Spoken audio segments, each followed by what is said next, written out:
Orang Kristen itu terkenal dengan mau memaafkan, ya, tidak menyimpan kepahitan. Karena ajaran utama dari kekristenan itu adalah mengasihi. Tetapi pada prakteknya masih banyak orang Kristen yang hidup tidak bisa mengampuni. Dan tanpa kita sadari, ternyata kalau kita nggak bisa mengampuni, itu akan sangat mempengaruhi karakter kita, Bapak Ibu. Ya, dan sangat berpengaruh di dalam pernikahan kita, dalam rumah tangga kita. Saya pengen kita tahu bersama salah satu ciri-ciri, ya, beberapa ciri lah, bukan salah satu, ya. Ciri-ciri dan perilaku dari orang yang masih hidup di dalam kepahitan. Ciri-ciri dan perilaku dari orang yang hidup tidak bisa mengampuni. Yang pertama itu apa? Orang yang kepahitan, yang tidak mampu mengampuni itu, yang pertama memiliki emosi yang sangat tinggi dan mudah tersinggung. Ya, coba kita cek, jangan-jangan ciri-ciri ini ada dalam diri kita. Orang yang masih menyimpan kepahitan, tidak mau mengampuni, ciri pertamanya itu adalah emosinya tinggi, meledak-ledak, dan mudah tersinggung. Ya, apakah di antara kita ada hari ini? Ya, pokoknya apa dikit marah, emosi. Di jalan nyetir sama sopir bajai, emosi. Ketemu sopir angkot, emosi. Anjing nyebrang, emosi. Apa sih? Semua diemosiin, saudara. Masalah anjing aja marah. Hati-hati loh. Ini ciri-ciri jiwa kita ini tidak sehat. Ada hal yang belum beres, ya. Apa dikit marah, apa dikit emosi, apa dikit marah.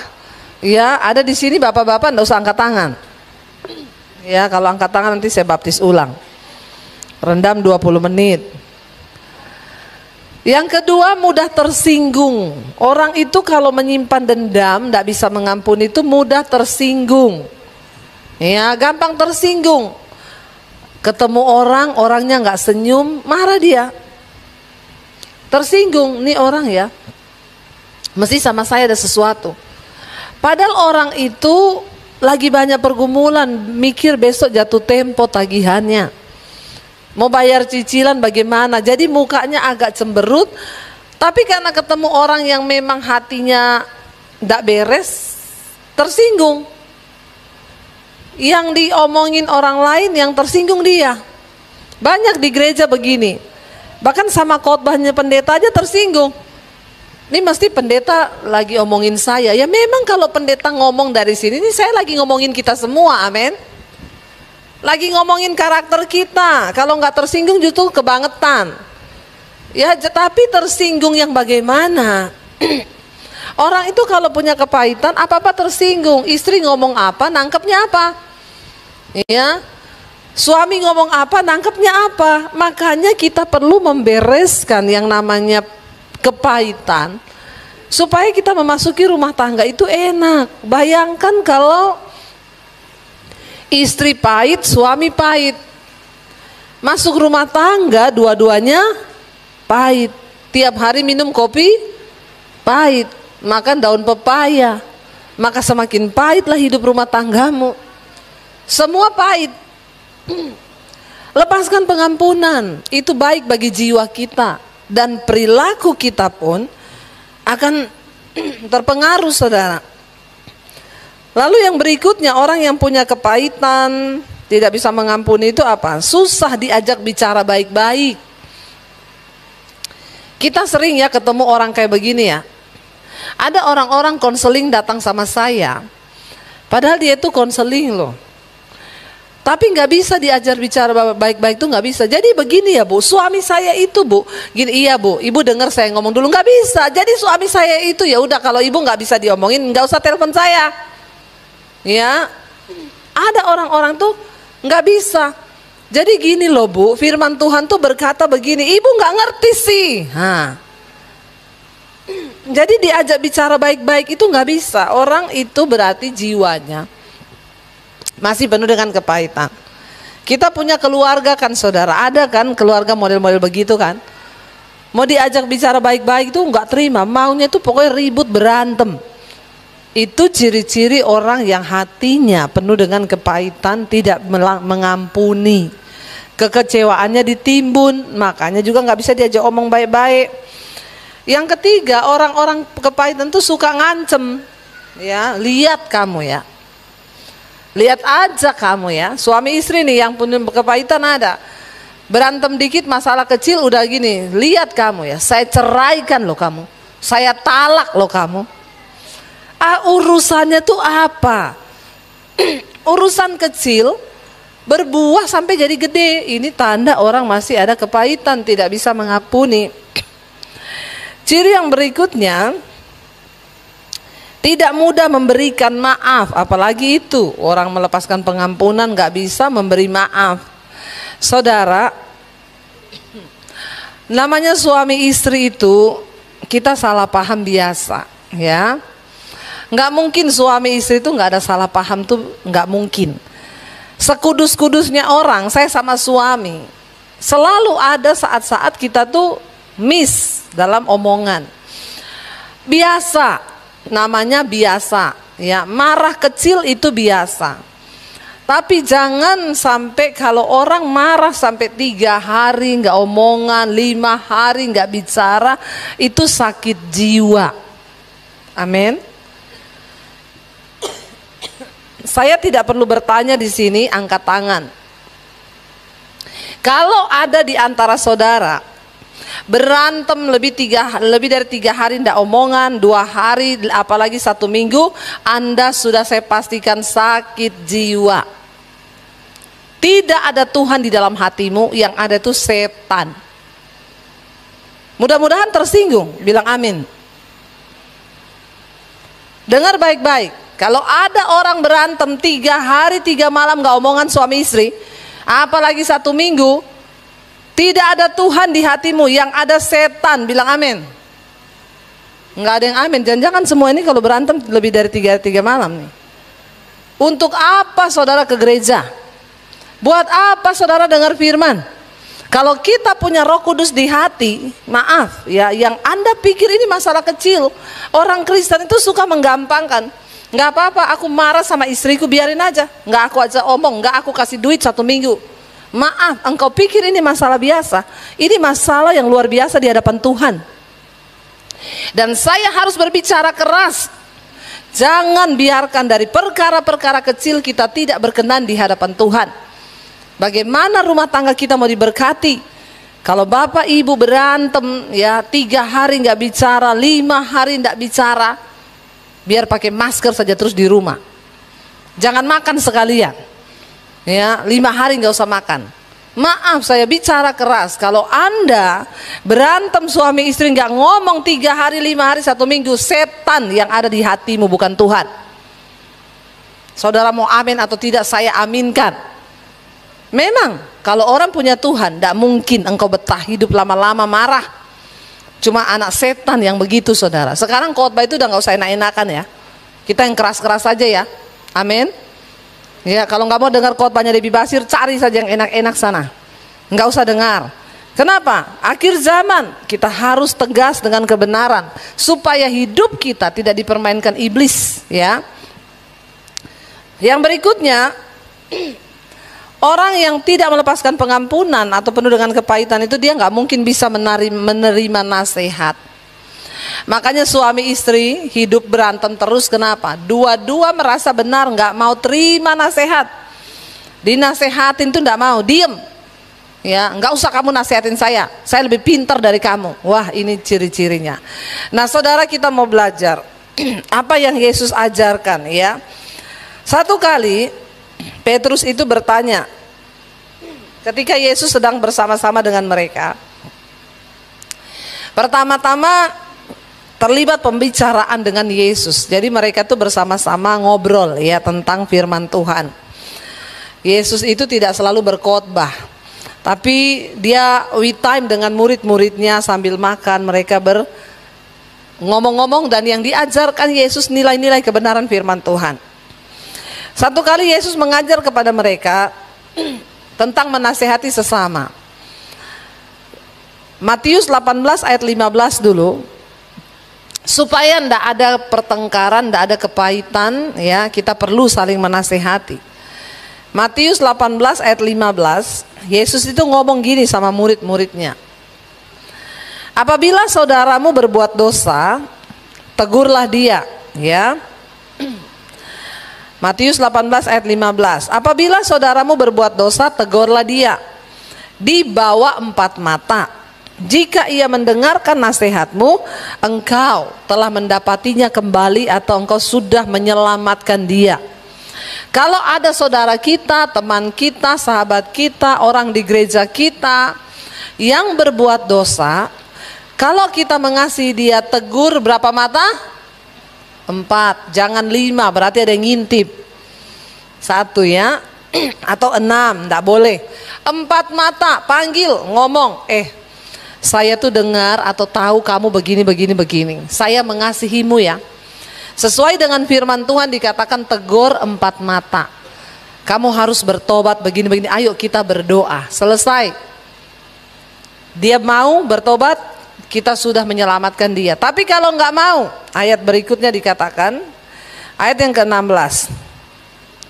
Jika ia tidak mendengarkan engkau, bawalah seorang atau 2 orang lagi, supaya atas keterangan 2 atau 3 orang saksi perkara itu tidak disangsikan.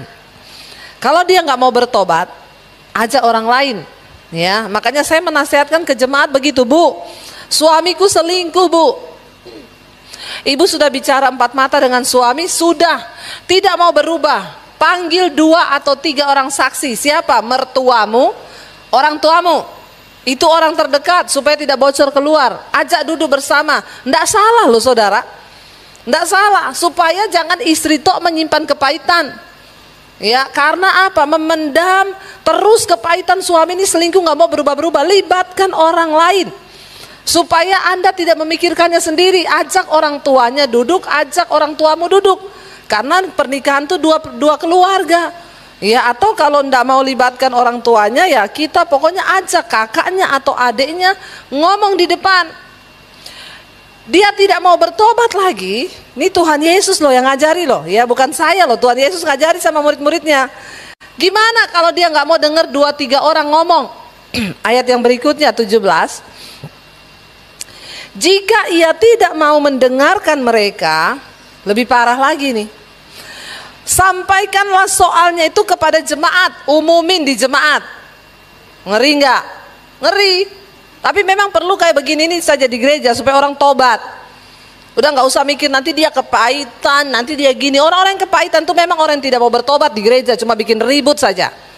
Banyak orang model begitu di gereja, nggak bertumbuh imannya. Yesus bilang, kalau udah ditegur 2-3 orang tetap nggak mau berubah, tetap saja tidak mau ya menerima nasihat, sampaikanlah itu kepada jemaat. Dan jika ia tidak mau juga mendengarkan jemaat, pandanglah dia sebagai seorang yang apa? Tidak mengenal Tuhan, nggak mengenal Allah. Dia sama dengan seorang pemungut cukai yang tidak bertobat. Jadi saudara tahu sekarang ya, ini Yesus yang ngomong. Ya, makanya bertobat, ditegur 2-4 mata, tobat dulu. Ya, kalau nggak mau tobat, ya udah terpaksa. Ini aturannya Tuhan Yesus loh, bukan saya loh. Tuhan Yesus ngomong ke murid-muridnya. Ya, terus kalau dia nggak mau tobat juga, ya sudah. Anggap dia orang yang tidak mengenal Allah. Karena banyak orang duduk di gereja, tapi nggak kenal Tuhan. Cuma bikin repot, bikin ribut, bikin kepahitan, bikin batu sandungan, itu banyak saudara. Lalu kita lompat sekarang, karena ini sudah mereka ngomong, Yesus ngomong, semua ngomong, Petrus tiba-tiba angkat tangan. Ayat 21 kita lompat. Mereka kan lagi seru ya, ngomong gimana Tuhan kalau ada yang berdosa. Lalu Petrus bertanya begini, kemudian datanglah Petrus dan berkata kepada Yesus, Tuhan, kalau begitu sampai berapa kali aku harus mengampuni saudaraku? Jika ia berbuat dosa terhadap aku sampai 7 kali, Petrus bilang. Jawab Yesus kepadanya, bukan, aku berkata kepadamu, bukan sampai 7 kali, melainkan sampai 70 kali 7 kali, 70 kali 7 berapa? Ayo yang otaknya pintar. 490 kali. Adakah orang mau melukai atau membuat kita marah satu hari 490 kali? Tidak ada. Artinya apa? Pengampunan itu tidak ada batasnya. Wajib kita mengampuni. Tapi Bu, itu orang menjengkelkan banget. Engkau harus tetap mengampuni, tapi tandai dia dan jangan bergaul dengan dia, karena orang itu tadi disebut tidak mengenal Allah, tidak kenal hukum Tuhan. Mengampuni bukan berarti kita harus bergaul lagi. Mengampuni itu kita sikap hati dengan Tuhan. Tuhan, aku mengampuni dia. Aku berdoa Tuhan supaya dia bisa bertobat. Tapi bukan berarti kita berkawan lagi seperti dulu. Jadi saudara, tandai orang itu, tapi jangan engkau kepahitan. Lepaskan pengampunan, doakan dia. Tapi untuk bergaul, no. Bergaullah dengan orang yang bijak, karena pergaulan yang buruk itu merusak kebiasaan baik. Lalu ayat yang ke-23, ya, di sana dikatakan saudara, Yesus berkata ya kepadanya, sekarang ayat 23, sebab hal kerajaan sorga, Yesus bilang, seumpama seorang raja. Hal kerajaan Allah, sorga, itu seumpama seorang raja yang hendak mengadakan perhitungan dengan hamba-hambanya. Ayat 24, setelah ia mulai mengadakan perhitungan itu, dihadapkannya kepadanya seorang yang berhutang berapa? 10.000 talenta. Lalu dikatakan di sana, tetapi karena orang itu tidak mampu melunaskan hutangnya, raja itu memerintahkan supaya orang itu dijual beserta anak dan istrinya dan segalanya miliknya untuk membayar hutangnya. Raja itu panggil anak buahnya, ini orang gak bisa bayar utang, tolong jual sebagai budak, uangnya kasih saya untuk bayar utangnya. Lalu dikatakan tetapi orang itu tidak mampu melunasi, lalu suruh jual. Maka waktu raja ngomong suruh jual, orang itu sujud, ya, menyembah raja itu, katanya sabarlah dahulu, segala hutangku akan kulunasi. Intinya dia memohon belas kasihan, beri aku kesempatan. Berlutut bersujud di bawah kaki raja itu. Dan ayat berikutnya berkata, maka ya, lalu tergeraklah hati raja itu oleh apa? Belas kasihan akan hamba itu, sehingga ia membebaskannya dan menghapus hutangnya. Raja itu kasihan, orang ini memelas. Tolong raja, aku ini nggak punya uang, begini, tapi aku janji pasti akan bayar. Rajanya hatinya tergerak, lalu dia berbelas kasihan kepada orang itu, malah utangnya dihapus. Udah, aku tuh kasihan ya sama kamu. Entah apa yang membuat dia kasihan, tapi mulai sekarang aku tidak akan tagih lagi uang itu, aku bebaskan. Lalu dikatakan di sana apa? Seneng nggak orang dibebaskan utangnya? Seneng nggak? Seneng, bersyukur banget harusnya. Tetapi perhatikan, hamba yang dibebaskan tadi itu, ketika hamba itu keluar dari istana raja, ia bertemu dengan seorang hamba lain yang berutang kepadanya 100 dinar. Habis dia dilunasi, dia ketemu orang yang utang sama dia cuma 100 dinar, bukan 10.000 talenta. Cuma 100 dinar. Apa yang dia lakukan? Ia menangkap orang yang utang sama dia itu, dicekiknya orang itu, katanya bayar utangmu. Orang begini kurang ajar nggak saudara? Baru dilunasi loh, baru mendapat belas kasihan loh. Raja bilang pergi saja kamu, saya nggak anggap lunas, nggak akan ditagih. Begitu keluar ada orang utang sama dia, cuma dikatakan di sana ya 100 dinar, sini utangmu mana? Nggak ada. Dia tangkap, dia cekik saudara temennya. Ya, dikatakan di sana suruh bayar utangnya. Akhirnya ayat yang berikutnya berkata, ayat 29, maka sujudlah kawannya itu seperti yang dia lakukan sama raja kan. Sujud di kakinya dan memohon kepadanya, sabarlah dahulu, utangku itu akan kulunaskan. Apa yang terjadi? Ayat 30 dikatakan di sana, dia menolak dan menyerahkan kawannya itu ke dalam penjara sampai dilunaskannya hutangnya. Ini orang nggak tahu diri nggak saudara? Sudah dilunasi, orang nggak tahu diri, orang paling kejam, orang yang tidak bersyukur. Siapa orang itu? Saudara dan saya. Sering kali kita lupa, Tuhan sudah mengampuni dosa kita. Tapi ketika ada orang buat dosa sama kita, kita nggak mau ampuni dia. Itulah saudara dan saya orangnya. Hello, jahat nggak kita? Jahat. Nggak tahu diri nggak kita? Nggak tahu diri. Udah diampuni Tuhan. Ketika orang buat dosa, kita dengan sombongnya berkata, aku nggak bisa loh ampuni dia. Orang itu kebangetan banget ya. Mengampuni itu harus karena kita sudah diampuni. Lalu raja itu mendengar saudara, dikatakan ayat yang berikutnya, ayat 31. Melihat itu, kan orang lihat ya, kawan-kawannya yang lain sangat sedih.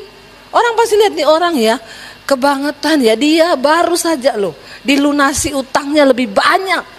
Tapi masa dia nggak bisa melunasi utang orang lain, nggak bisa diampuni? Lalu mereka menyampaikan segala yang terjadi itu kepada raja tadi, kepada Tuhan mereka. Apa yang terjadi? Ayat 32 dikatakan, raja itu pun menyuruh memanggil orang itu dan berkata kepadanya, hai hamba yang jahat, seluruh utangmu sudah kuhapuskan karena engkau memohonkannya padaku. Ayat yang berikutnya, ayat 33, bukankah engkau pun harus mengasihani kawanmu seperti aku telah mengasihani engkau? Lalu ayat yang berikutnya berkata, maka marahlah tuannya itu dan apa?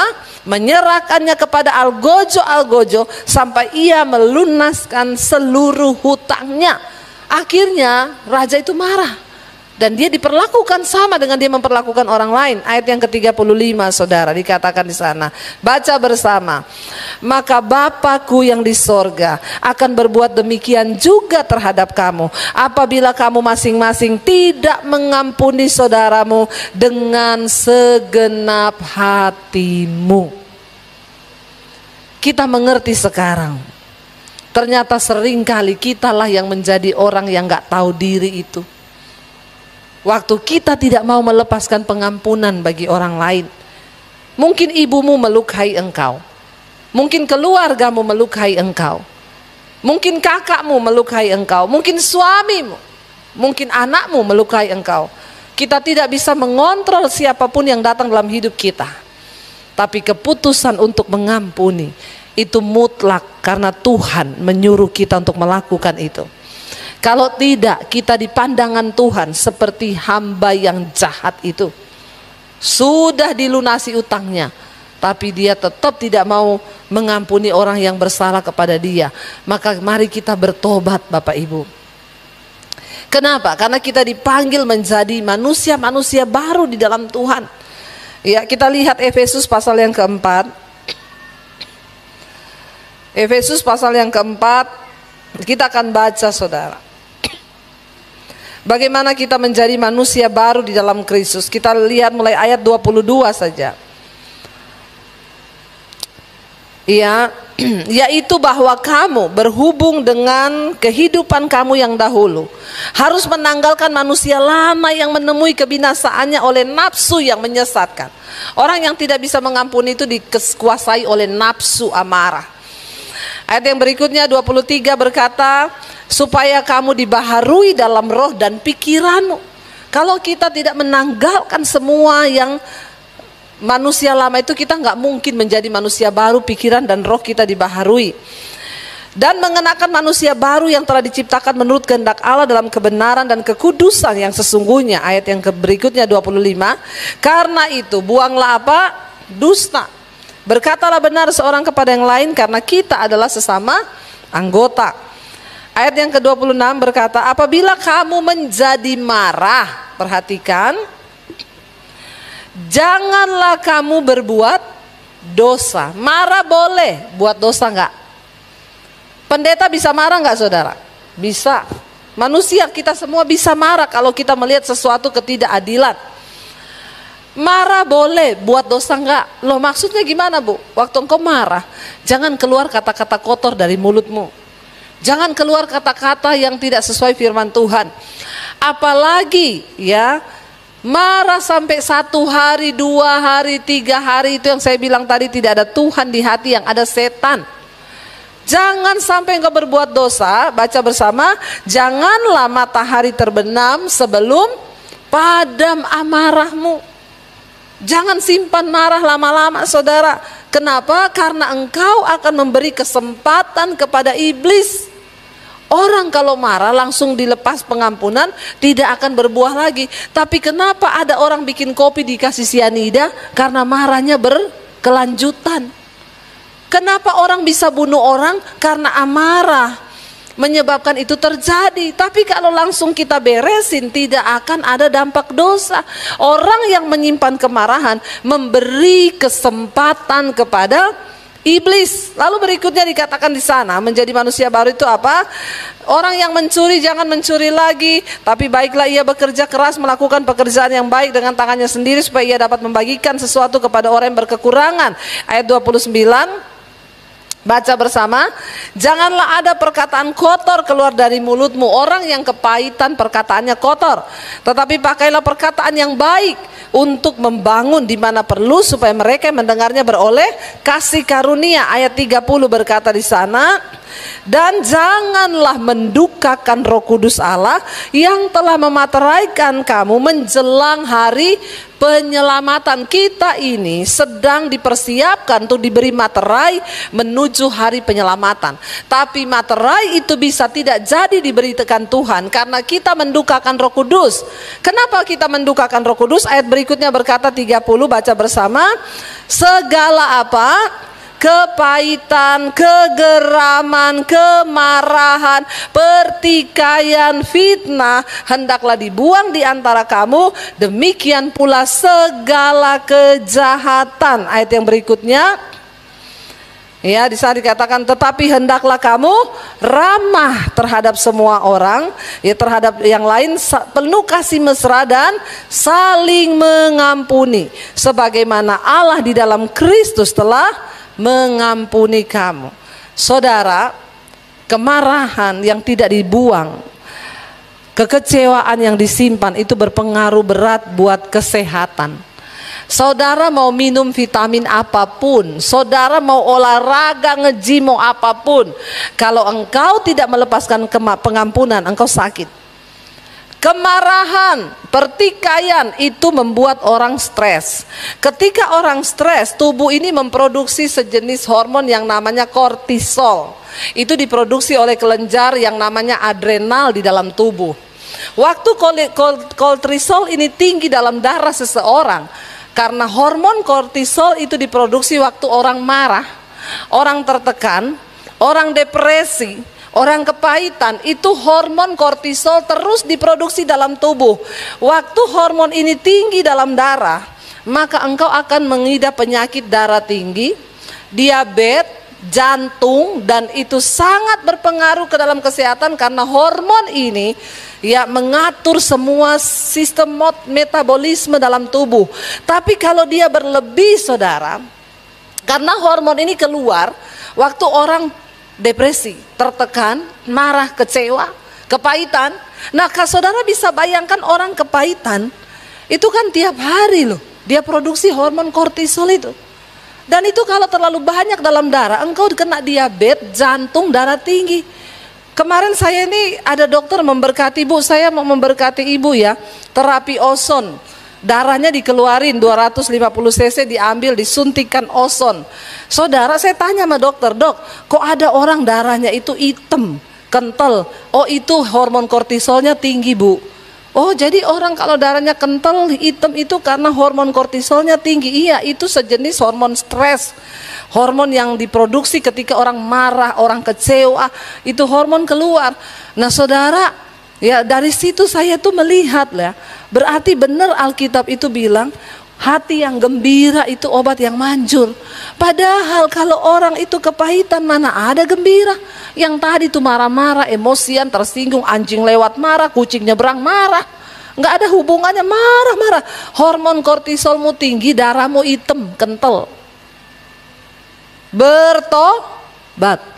Jadi semua itu ada sangkut pautnya.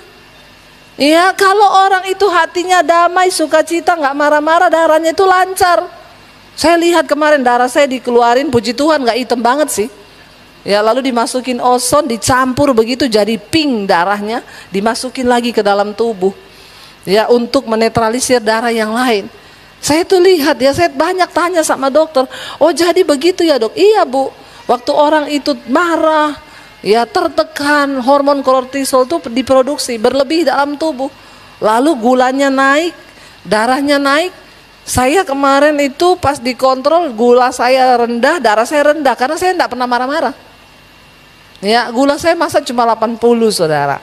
Ya, normalnya 140. Jadi saya harus dibikinin teh, kasih madu dulu baru bisa diambil darahnya. Ya, karena gulanya sangat rendah sekali. Ya, makanya obat saya itu duren. Ya, saya bersyukur saya pelayanan kalau drop dicariin duren, sate kambing, enak toh? Ya enak, makanya jaga hati damai sejahtera. Jangan sampai darahmu naik, gulamu naik. Kenapa? Kebanyakan hormon kortisol dalam darah. Saudara, Tuhan itu tidak pernah berdusta. Saya undang imam musik maju ke depan. Biar kita mau terus ya datang pada Tuhan. Kita mau bilang Tuhan kami mau pulihkan setiap kami. Ya, kuduskan hidup kami supaya iman kami ini terus bertumbuh di dalam Tuhan. Kami melepaskan pengampunan, hidup kami damai sejahtera. Imam musik bisa maju ke depan. Ya, mana pemain musiknya? Nanti pemain musik ini mulai besok duduk di sini saja ya, tidak usah di belakang. Nanti pada cerita di belakang, duduk saja di sini biar dengar firman. Ya, saudara kita percaya, saya minta ya. Ketika kita mau sungguh-sungguh bertobat, mau merendahkan diri, ingat seringkali yang menjadi hamba yang jahat tadi itu kita lah. Karena kita lupa bahwa Tuhan sudah mengampuni kita. Kita lupa bahwa Tuhan sudah memulihkan kita. Sehingga kita tidak punya hak untuk tidak mengampuni orang lain. Mari kita bangkit berdiri bersama.